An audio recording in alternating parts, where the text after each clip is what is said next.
Bíblia é um texto formidável, composta de 66 livros diferentes, escritos por mais de 40 autores em um período de 1000 anos.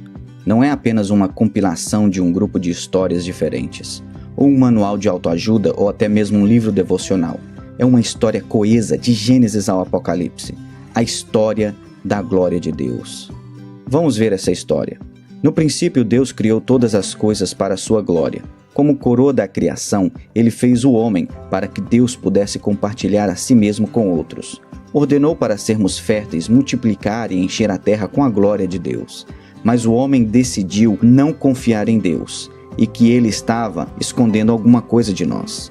Nós decidimos viver para nós mesmos ao invés de viver para Deus, e isso encheu a terra com o pecado e egoísmo. O homem errou o caminho de tal maneira que Deus inundou toda a terra e começou tudo de novo com um homem chamado Noé. Quando Noé saiu da arca, Deus lhe disse as mesmas palavras que disse a Adão: sede férteis e multiplicai e enchei a terra. Mais uma vez, porém, a humanidade procurou honrar o homem ao invés de Deus. Porque todos eles compartilhavam a mesma língua, era fácil de comunicar e cooperar. Então eles fizeram um plano. Em um lugar chamado Babel, eles iriam construir uma torre até os céus para estabelecerem um nome para si. Eles trabalharam para construir o seu próprio reino, ao invés de obedecer à ordem de Deus. Eles cometeram o mesmo erro que cada uma das gerações anteriores havia cometido. A humanidade ignorou a Deus e sua ordem de espalhar o seu nome e sua glória por toda a terra. Então Deus tomou a seguinte decisão.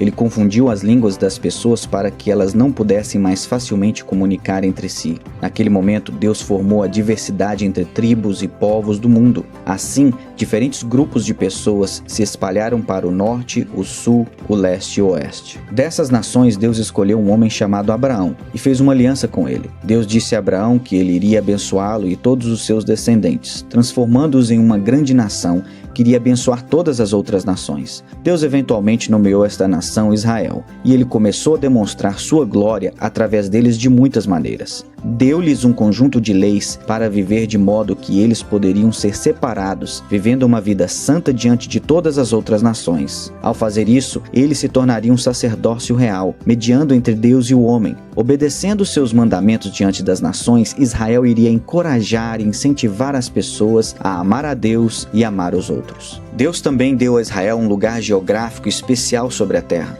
estrategicamente localizado no meio de todas as outras nações. Nessa terra prometida, Israel seria uma luz para todas as nações, mostrando-lhes o caminho para Deus, mesmo na escuridão do mundo. Às vezes Israel vivia este chamado e compreendia bem o desejo de Deus para abençoar todos os povos da terra através deles. Porém, de novo, Israel caía na mesma armadilha que a humanidade, glorificando a si mesmo ao invés de glorificar a Deus. Quando Israel se desviava do caminho, Deus intervinha. Às vezes ele levantou profetas para lembrá-los do seu mandamento de abençoar as nações com as bênçãos que lhes dera. Outras vezes ele disciplinaria seu povo, permitindo-lhes ser levado cativo por outras nações. Independentemente disso, Deus usou Israel mesmo em sua desobediência para engrandecer seu nome entre as nações. Mas tudo isso foi apenas o começo daquilo que Deus tinha planejado. Em todos os seus altos e baixos, Israel cresceu com fome de um Messias prometido, um rei que iria estabelecer um reino eterno que nunca teria fim. Isso, é claro, nos leva a Jesus. Deus enviou seu Filho para a terra por 33 anos para demonstrar dramaticamente o amor do Pai, tanto para judeus como gentios. Ele era da linhagem do rei Davi, mas sua genealogia tinha judeus e gentios. Seus primeiros adoradores foram os sábios, gentios do leste. Anjos proclamaram que sua salvação seria para todos os povos. Até mesmo no dia de sua apresentação como bebê, foi identificado como luz para iluminar as nações. E outra vez Cristo lembrou os seus discípulos que o plano de Deus, desde o início, é abençoar todos os povos. Sua vida exemplificou esta mensagem perfeitamente. Ele ficou furioso quando o templo não estava sendo usado como uma casa de oração para todas as nações. Ele contou parábolas sobre o reino de Deus, dizendo que este reino é para todos os grupos étnicos, e pregava a boa nova para os judeus, gentios, ricos, pobres, educados e iletrados iguais. Jesus serviu cananeus, samaritanos, romanos e gregos. Ele era e é um verdadeiro Messias para todas as nações. Ele viveu uma vida perfeita, morreu uma morte perfeita e levantou-se novamente com uma ressurreição perfeita. Então ele nos mandou: ide, fazei discípulos de todas as nações. As palavras perfeitas para resumir seu ministério. Ele nos disse que este evangelho do reino deve ser proclamado em todo o mundo, em testemunho a todas as etnias, e então virá o fim. Nós vemos o início disto quando o Espírito Santo encheu os discípulos no Pentecostes e proclamou as maravilhas de Deus em várias e diferentes línguas do mundo.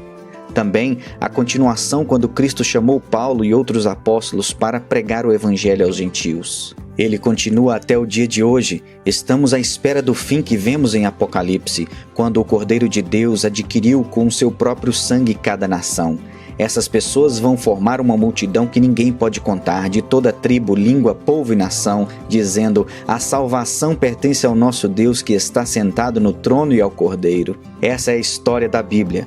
Uma única história coesa de capa a capa. A história de Deus, a história de sua glória entre todas as nações, mas não pode vir a ser concretizada até que todas as nações escutem esta história. Ele te convida para essa história, ele te convida para essa missão. Qual será a sua participação?